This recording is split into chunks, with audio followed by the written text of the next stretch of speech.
Gustav Adolphus was the king of Sweden. That's my man, the Lion of the North. He's a pioneer of modern warfare, right? Tell us about the ship. Yeah, he was powerful, and he was in competition with Poland. And while he was competing with the Polish, he built this massive four-story ship called the Vasa. And when he built it, it was supposed to be the pride of Sweden. And do you know what he did when he put it off in the water? What did he do?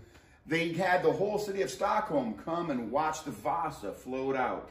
And after about, I don't know, 300, 400 feet, the Vasa being so tall and so light in the hull, it just went floop and sunk to the bottom of the Baltic Sea. That's embarrassing. It was embarrassing.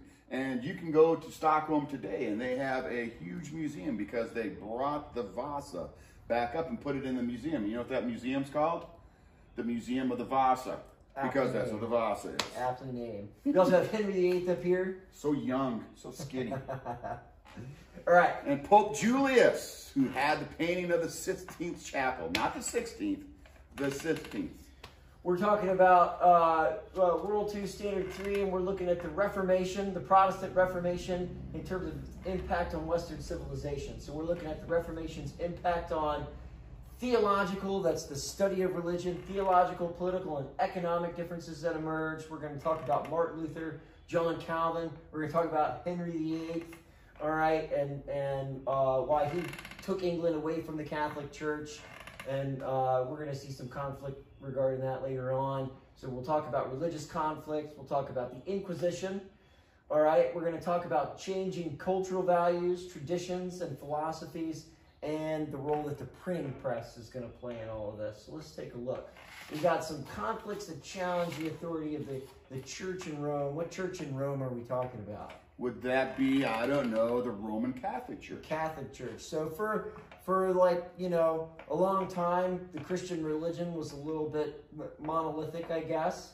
You know, you could say there were surely differing beliefs, but the church in Rome was the authority. Well, right? There's two major churches. You have your Orthodox Church and you have your Roman Catholic Church. Catholic Church. This is going to change here soon. But as of the time period of this, there's one church in Western Europe, and that church is the Roman Catholic Church.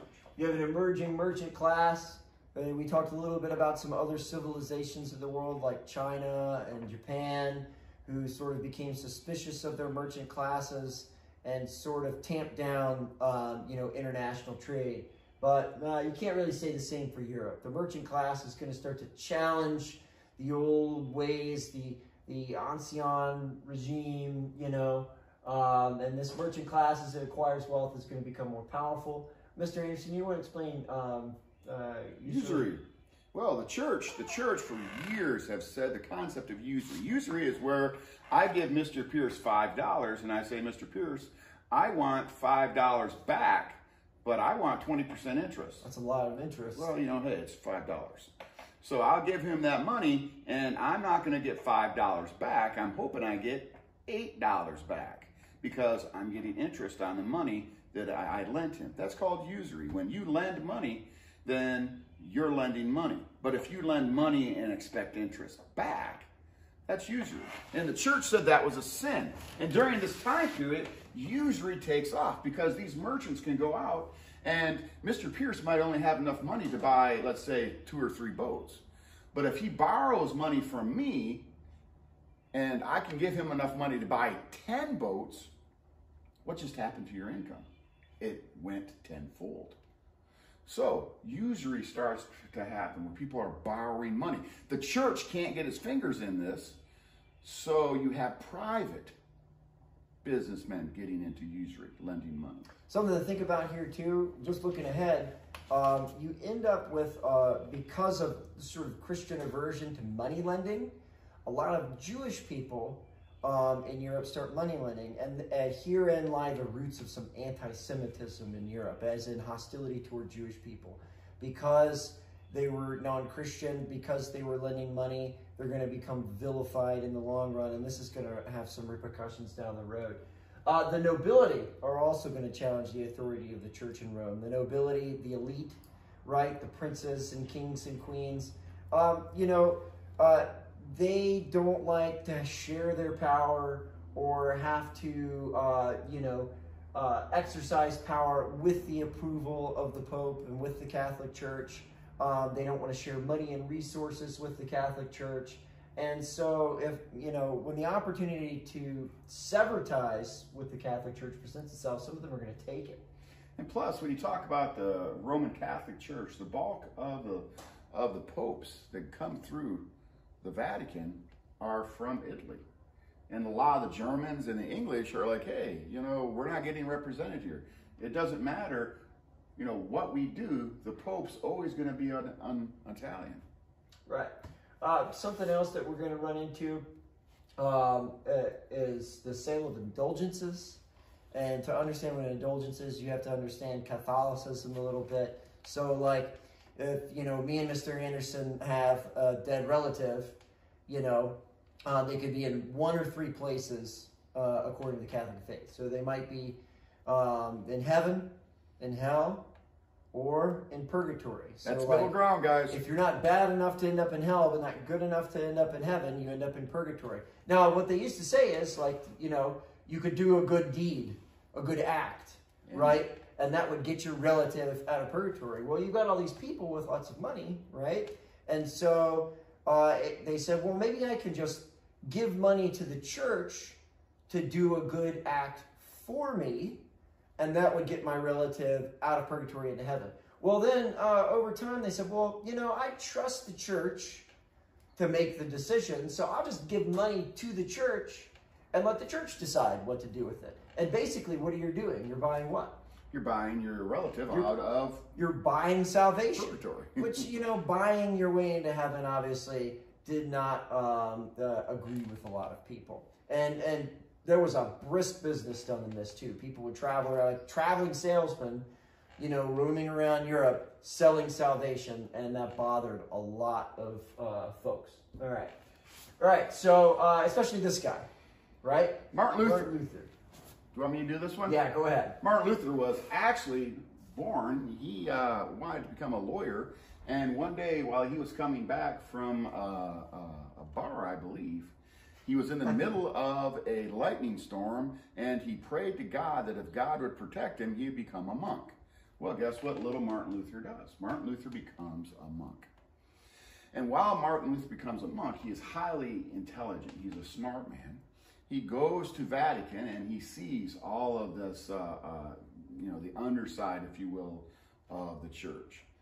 And then there's a guy, I want to say his name is John Tesh. Maybe John Tesh is the rock band guy. But it's like Tesh or something. They were selling indulgences in Germany to build St. Peter's. And they were going through, and Martin Luther was working in Wittenberg.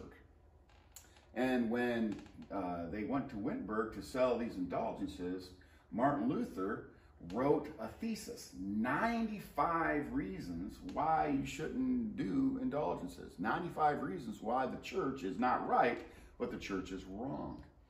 And what happened is he nails this to the door in the Wittenberg church and leaves it.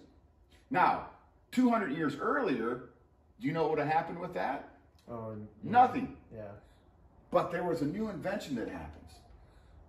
A printing press was invented. And some guy saw this 95 thesis and goes, sweet. And he cut and pasted it. Except he didn't cut and paste it. He took it and they started printing it.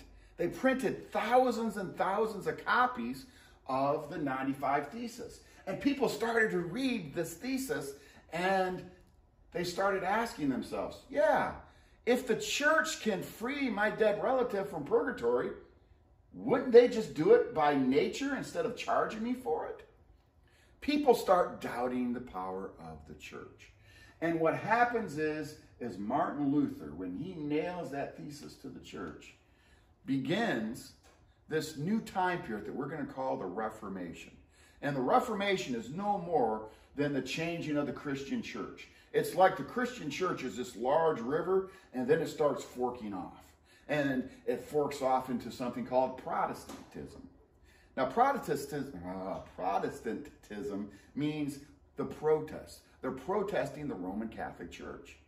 Well, the beginning of Protestant religions comes from Martin Luther, this little beer-swilling German monk who nailed this thesis on the door, starting this new movement. You also have John Calvin. John Calvin has an interesting belief. He's going to introduce the idea through the Calvinist tradition of predestination. And the idea of predestination is that from the time you're born, you're predestined to either go to heaven or hell. And nothing you do is going to change that, right? Here's the kicker, though, the catch, right? You don't get to know. It's like the biggest, worst surprise ever. So you got to live your whole life not really knowing if you're on the heaven list or the hell list. And so people would just try to live the best life they could and be as good as they could and work hard in the hopes that their success in life would be some indication that they're destined to go to heaven. The problem is, like, what happens if you're a really good farmer and you work really hard, you get up early in the morning and you're nice to everybody, and then you're on your way to the market with your crops and your wagon runs over a rock in the road and breaks an axle. You're like, I'm on the hell list, right? So it's kind of a bleak existence, right? Go ahead. Out of John Calvin, though, we also get the movement called the Huguenots. And the Huguenots are actually going to be Calvinists that live in France. And France is a Catholic nation. And later on, we're going to learn about a guy by the name of Louis XIV. Or in France, as they call it, Louis XIV. That's my French accent. Okay? And he's actually going to go out and start persecuting these Calvinistic Huguenots. And if you trace our own history back to the Puritans, back to the Mayflower, those people traced their lineage back to Calvinism and this strict belief that I don't know if I'm going to make it or not. So I better mind my P's and Q's, because if I mess up, well, that means I'm on the wrong list and that I'm predestined. I want to live my life as clean as I possibly can, because you never know. Right. You just never know. Louis XIV really wanted to take back monarchical power, right? He wanted to sort of restore power to the monarchy and kind of take things back to the way they were centuries before in Europe. So he really leaned heavily on the whole divine, or divinely appointed. He was so bright. He was like a sun, like a sun king. Right, the sun king. So Louis XIV really wanted, French people to view him as a custodian of God's authority on earth. Remember we talked about humanism and we were getting away from ideas like that. Louis XIV wants to bring that back in a big way. Uh-oh. Oh, here we go. This is Henry VIII right there. That's him when he's more rotund. He's a little older. He's a little more well-fed. But that's him when he's young and svelte. What a handsome dog he was. Henry VIII was the son of Henry II. Now, Henry VIII was not supposed to be king. Henry VIII was the second son. And the second son usually didn't have many responsibilities. They were the parting son. Whoop, whoop, Remember, right? everything in England is patrilineal. So it goes to the firstborn. The firstborn son inherits the land. The second son. In fact, later on we'll talk about English second sons. A lot of them are going to come here to North America because they're in the shadow of their older brother. Well, his older brother was a guy by the name of Arthur. And Arthur was supposed to be this brilliant, well-mannered, just everything that the monarchy needed. Henry VII focused in on Arthur to make Arthur this, his heir, this great king. Well, Henry VIII was just out partying. He was out doing his thing. He was young, svelte, and the world was his oyster. Unfortunately, Arthur died in a horse accident. Well, Arthur was going to marry this woman right here, Catherine of Aragon. And Catherine now she never officially married Arthur, but they were engaged and they were supposed to be married. And Catherine was from Spain. Spanish, okay? Well, when Arthur dies, she starts being courted by Henry. Right. And Henry is like, woo, she's pretty. And he marries his brother's ex-fiancée. And they have a daughter together. Her name is Mary. But while this is happening, Henry falls in love with another woman. Her name is Anne Boleyn. Now, go ahead. Henry wants a divorce, right? And the Catholic Church had done this previously, had granted divorces to other monarchs, you know, to important people, okay? But here's Henry VIII's problem. He wants a divorce from Catherine, and where did we say Catherine's from? Spain. And so that's going to be problematic because the Catholic Church is not very keen to grant the divorce Henry's looking for. And his wants are feeble because he wants to divorce her because she can't produce a son. And he's having sons left and right from all of his other friends, but she's not spewing out sons. Right. And the Catholic Church says he can't what? He can't get a divorce. So what does Henry do? He says, I'm going to take my ball and go home. I'm going home. Harumph. And what he does is he forms his own religion. He breaks away from the Catholic Church and he forms his own religion. He divorces Catherine, sends her on her way, boop, boop, boop, boop, and then he marries Anne Boleyn. And Anne Boleyn gets pregnant right away. And guess what happens to Anne Boleyn? It comes out a girl, Elizabeth. Now Henry's all upset now. Hey, this is supposed to be a boy here. What's going on? Come on, Anne. What's your deal? Well, now all of a sudden he wants to divorce Anne Boleyn. So he comes up with stories about how she cheated on him. And Anne Boleyn actually has her head cut off. Now Anne Boleyn is executed. And he falls in love with Anne Boleyn's handmaiden, a lady by the name of Jane Seymour.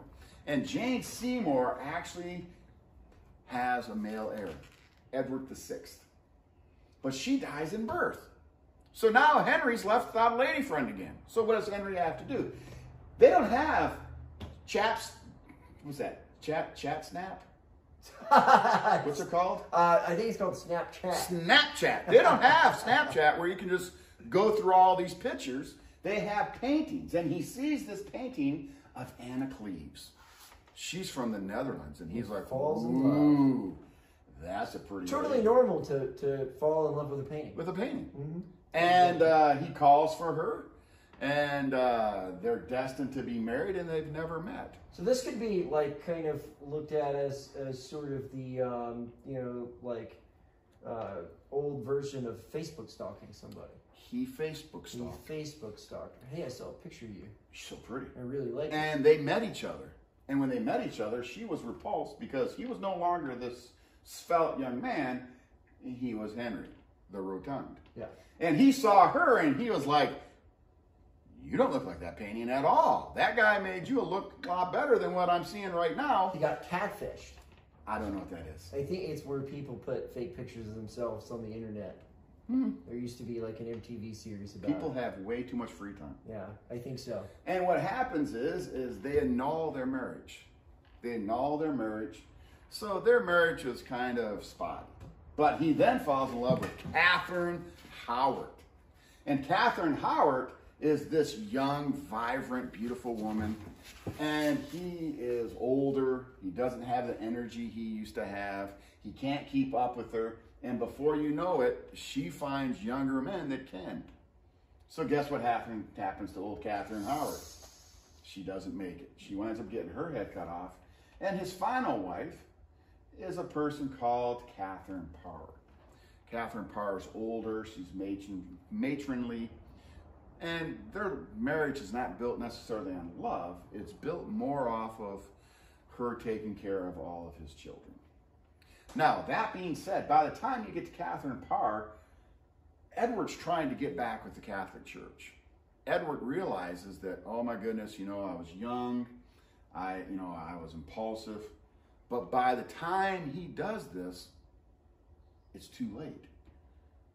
You guys, I know the younger generation loves Downton Abbey. I think that it's the #1 thing on PBS. Gen Z, Downton Abbey. Well, I like Downton Abbey, and they call it an abbey because during the time period of Henry VIII confiscated all of these abbeys, all of these places where monks used to live, and then he sold it to these wealthy landowners and made a profit off it. He could have made a lot of money over time with the monastic lands, but he wanted money quick. And the long-term consequence of that, selling all that land off, is he's actually going to empower and enrich that nobility And that's going to create some issues for the monarchy down the road.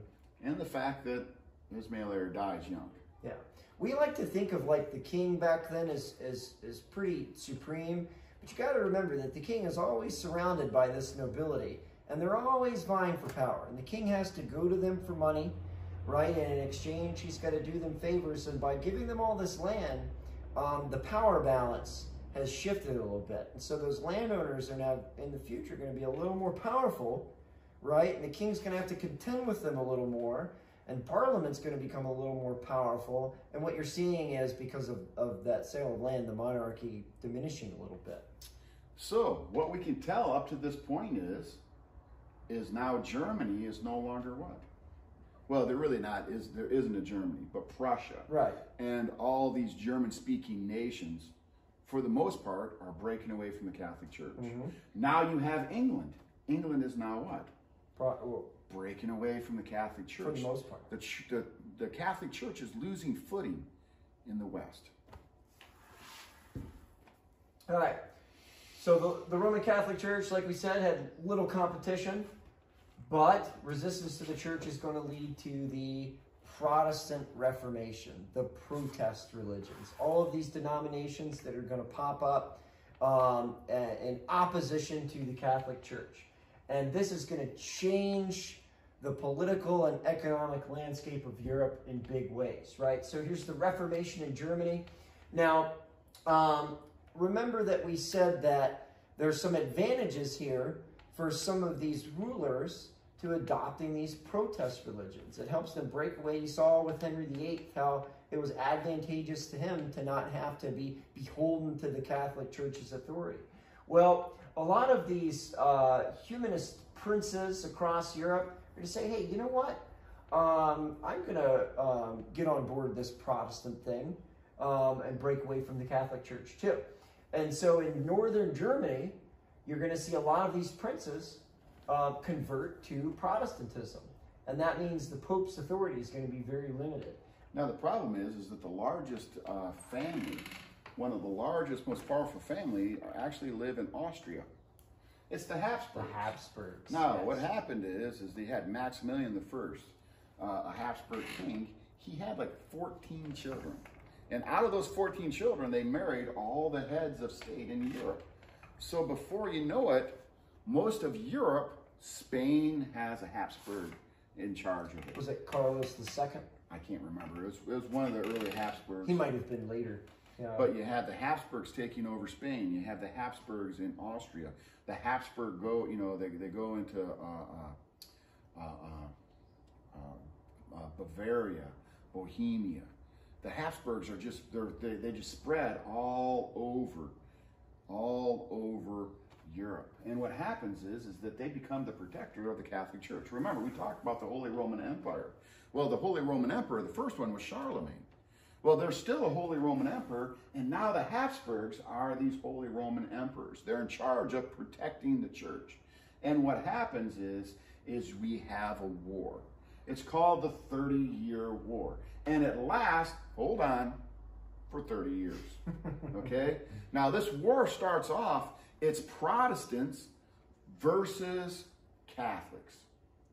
And when the war starts, France is kind of rubbing its fingers because France is a Catholic nation, but France is stuck between the Habsburgs in Austria. They're stuck between the Habsburgs in Spain. They're stuck between the Habsburgs, and I believe the Habsburgs were in Belgium. So they're surrounded by all these Habsburgs. And they didn't want the Habsburgs to gain any more power in Germany. So the Catholic French actually start sending supplies, and they start backing the Protestants. And this 30-year war is just a bloodbath. This is where we get Cardinal Richelieu. He's the one that is funneling all the supplies from France into these Protestant nations. This is where Gustav Adolphus comes in, because the Lutheran faith, a Protestant faith, takes over Sweden. So Gustav Adolphus comes, and it looked like the Catholics were going to destroy the Protestants until Gustav Adolphus came in. And then he started pushing the Catholics back until he dies in battle. But what happens is this goes on for 30 years. And the war ends with the Treaty of, what's the name of that treaty? It's the Treaty of, it's not Wittenberg, it's the Treaty of,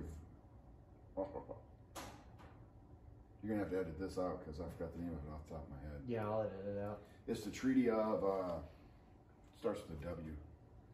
Oh, Westphalia. Westphalia. The Treaty of Westphalia Peace happened. of Westphalia, yeah. Yeah, and that ends the 30-Year War. But the 30-Year War is like the bloodiest war in history up to that point. There's hundreds of thousands of people that starved to death.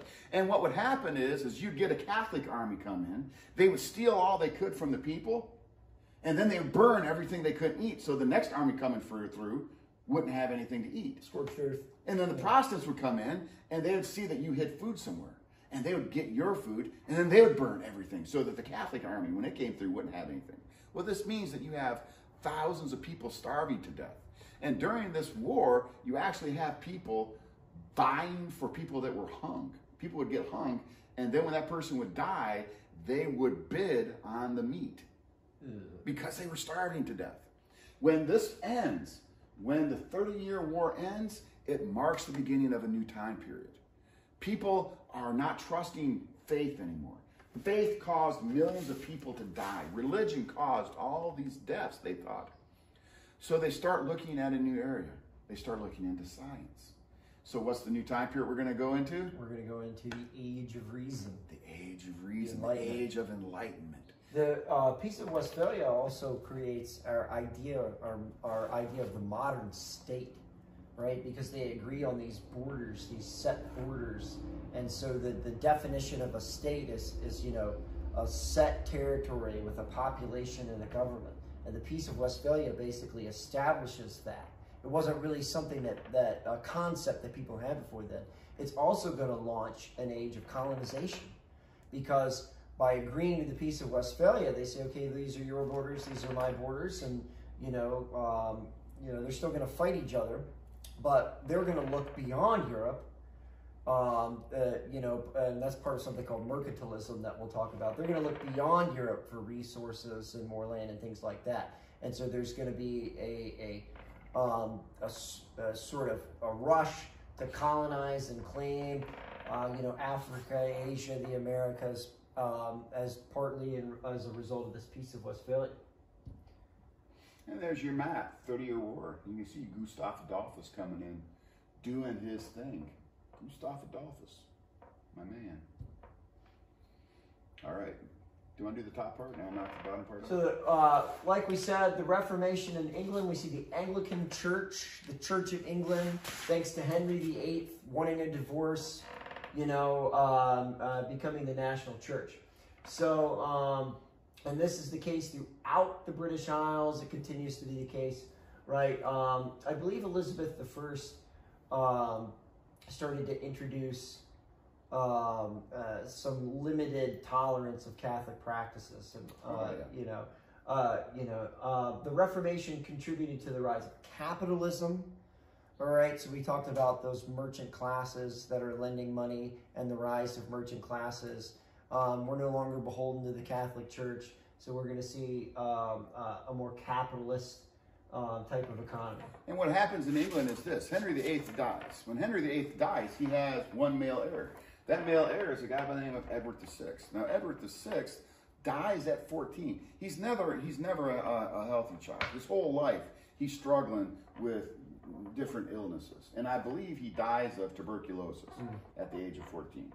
Well, now, the question is who's going to be the next Tudor heir? Well, the oldest daughter is the daughter of Catherine of Aragon, Mary, right there, Mary the First. Well, Mary had married the King of Spain, a guy by the name of Philip II. And he's Catholic. Mary is Catholic.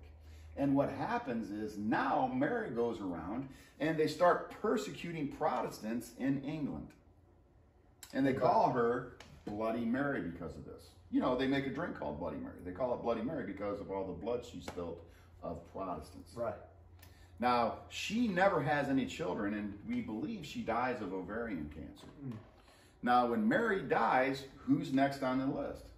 That would be Queen Elizabeth I. And Queen Elizabeth I is very Protestant. Now, she does accept Catholicism, but no one can hold office You know, most of the people who hold office are not Catholic. Yeah. And what she does is she never gets married. She never gets married because she's afraid that if she gets married, she's going to lose what? Power. So she marries the land. So she's married to the land itself. And she's a Protestant queen, the daughter of Anne Boleyn. And one of the great states in the United States is named after her. You know what state that is? Which one was that? Virginia, the Virgin Queen. That's right. The state we live in is named after Queen Elizabeth. And there's Cardinal Richelieu. Blake's up the door. I'll get it in a minute. All right, so we see the Reformation spread to France.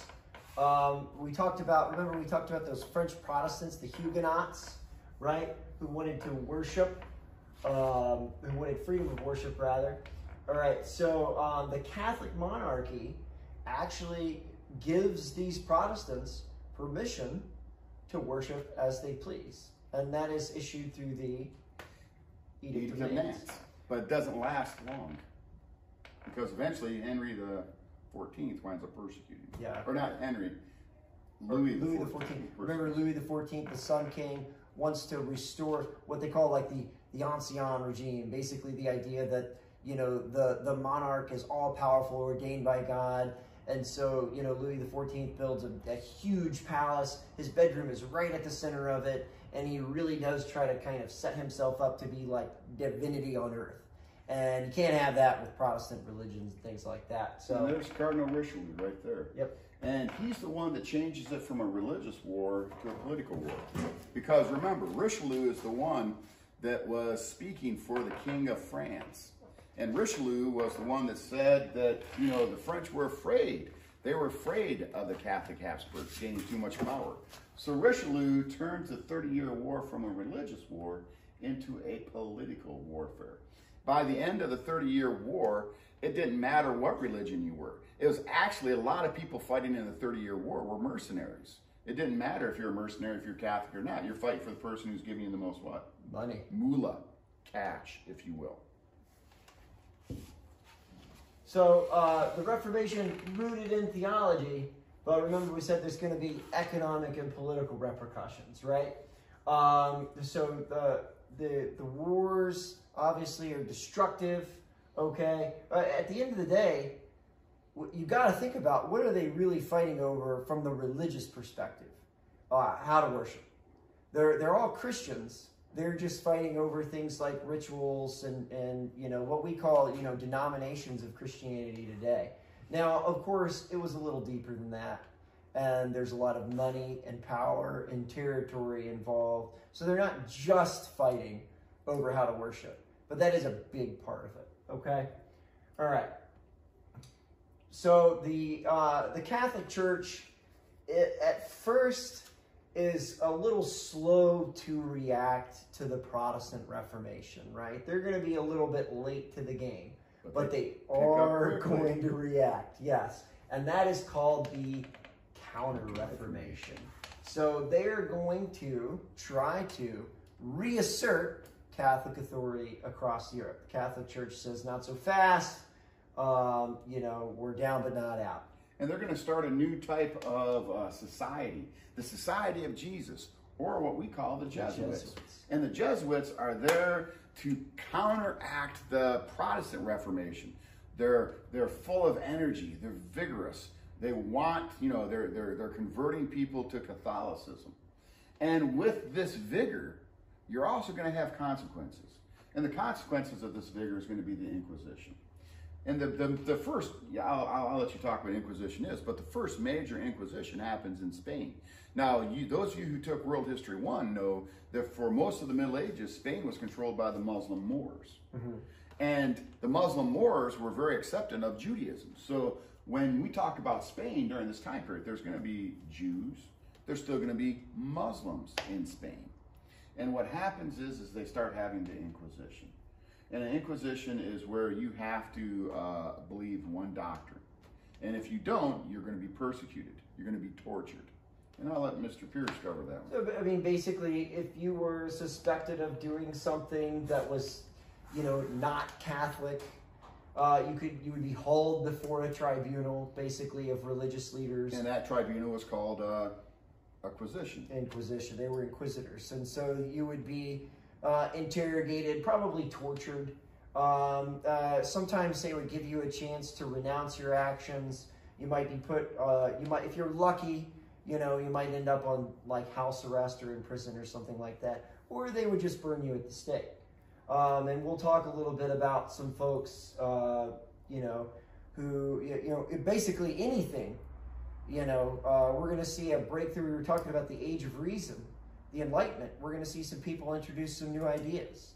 Go ahead. Well, I was just going to say, the whole purpose of the Inquisition is that if you're Jewish, if you're a Muslim, if you're a Protestant, then they would consider that a heresy. Yeah. So you're going to be punished for heresy. But it's going to expand beyond just those beliefs, and all sorts of different people are going to be persecuted during the Inquisition. All right, so we already kind of hit on this. All right, so like I said, changing cultural values, traditions, and philosophies. We're going to see something called secularism grow. What is secularism? Secularism is non-religious. When you go to a public high school, you're getting a secular education. If you go to a private Christian school, then you're getting a Christian education. When you talk about secularism, that's talking about something that's not going to deal with the church. Individualism is going to grow. This is really interesting. You guys remember we talked about humanism and the emphasis on the individual person in society. We're getting away from, there was this belief in something called the great chain of being, right? And basically you're just a cog in the machine. You have God, the angels, man, and then within man you have, the king and nobles and church clergy and then commoners and stuff like that. It's like the Matrix. Well, now all of a sudden people are going to say, hey, the highest person in society and the lowest person in society are still people and should still get to live the best life that they can, with their available means. And that is a radical departure from, prior belief systems. And this one right here, the growth of religious tolerance. They might not like each other, but they're going to live with each other. Interestingly enough, they're going to tolerate. Interestingly enough, the most religiously tolerant place in the world around this time, New Jersey. Oh, yeah. In America, it's Jersey.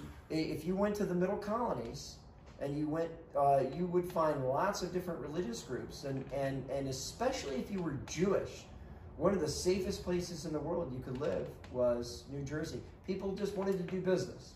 They might not particularly like each other because of their religion, but they definitely weren't killing each other for it. It was also during the Inquisition that Poland becomes populated with a lot of Jewish people, which is going to have... they had to leave because they were being persecuted as a result of this Inquisition. And no one else wanted them, but the king of Poland said he would accept them. Yeah. And that's why when Hitler in '39 invades Poland, Poland is just full of concentration camps, full of Jews, because of what happened during this time period. All right, take this. So the printing press we already mentioned, and it's worth mentioning that this is not invented in Europe, right? The printing press had been around in China since about the 11th century, and China had tens of thousands of books. The problem is that there came a certain point where there was a deep distrust, remember, for that rising merchant class, and so they banned any kind of books that were anything but sort of, Confucian. They wanted to make sure that no histories were written that would negate the power of the ruler, and so China kind of turned inward and tamped down sort of that free expression. But it had been around for several centuries before Europeans adopted it. What Gutenberg did do is he made it a movable type. Movable type. When he put that movable type in, now you get people in there that could, I don't know how they did it. If you ever seen them, they just move like lightning. There's blocks, and so basically what they do is they have these plates, and they have these little blocks, and the blocks have letters on them, and they can arrange these blocks to spell out words, and then they have these plates, and then they can just make multiple copies of paper. They have dabbers, ink dabbers, and they ink dab all over that, and then they just put paper on it. Put the press on there. And press it, and then you got the written word. Now that sounds like a lot of work, but you got to think, like, before the movable type and the press, you know, basically if you want to produce a book, you've got to have somebody sit down with a quill pen and write that thing out by hand. And the consequence of that, especially in religious circles, is that generally speaking, Bibles are going to be few and far between. You even have a lot of priests who don't actually know what the Bible says, right? They're just repeating what they're told to repeat by the hierarchy of the church, which is kind of dangerous if you think about it. If you don't know what the Bible says, if you can't read it, I can tell you whatever I want. You're going to believe it because I've got the only copy. Well, guess what? The printing press is going to get not just the Bible, but a lot of books into the hands of a lot of people. Combine that with growing literacy rates, and folks are going to start challenging convention. Well, it's also like nowadays, if I don't play video games because I'm an adult, but some people play video games. And if I came in with the newest video game, Nintendo 50 or whatever, you know, if I gave one of my students this brand new hip game, are you going to take it and say, oh, you got me a Nintendo 50, how awesome, and then put it on the shelf and not use it? Or are you going to get it, break it open, and start playing the games? And when you first start playing games, you're not going to be very good. But the more you do it, what happens? The better you get. Right. And the same thing happens with books. Most people didn't know how to read. To have a book was a sign of wealth. Now, all of a sudden, books are cheap. So you can go buy a book. You're not going to go out and buy a book and then put it on your shelf and say, oh, look, I got a book. You're going to want to know what that thing says. And it's going to take you a while, but eventually, you're going to learn how to read. You're going to teach your children how to what? How to read.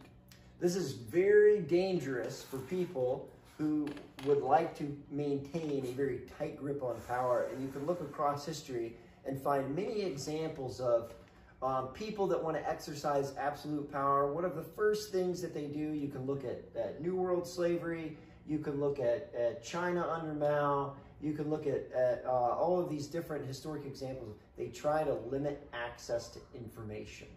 Information, knowledge is very dangerous for people that want to oppress other people. And so that's going to have a dramatic impact. Go ahead. All right. And now we also have the important spreading of the ideas of the Reformation. Since we have this printing press, since we have the printing press and people know how to read, this is all happening during the Reformation. So now all of a sudden you have people like Martin Luther, you have people like John Calvin. There's going to be a guy by the name of Knox up in Scotland. And these people are going to have their words printed off. So that means that since there's a higher rate of literacy, people don't have to go and hear these guys in person. They can just read it for themselves. That's going to make the Reformation spread much quicker than it would have, let's say, 300 years earlier. Right. All right. So we said that at first the Reformation divided the countries of Europe, leading to religious intolerance. Power in most European states was concentrated in the monarch. Remember that great chain of being, right? You've got God, the angels, then you've got the king and the nobility and priests and things like that, and then everybody else, and then you have the animals and dirt, things like that. If you think about it, the closer to the earth you are, the lower in the chain you are. That's going away. At the very bottom? History yeah, teachers. Very bottom. Yeah, history teachers. Very bottom. Down in the dirt. Right. So gradually, we're going to see religious toleration emerge. People are going to tolerate differing views of religion. And this is going to start to erode this power concentrated in the monarch. Okay? And some monarchs, Louis XIV, we talked about a little bit, some monarchs are going to try to push back against that. All right. There's a fair model of all the questions. You can answer those on your own. Yep, you can pause the video if you want and do these. All right. And that's where all those pictures come from. Yep, so take a look at that. You got some citations. Okay. All right. That concludes World History 2 Standard 3.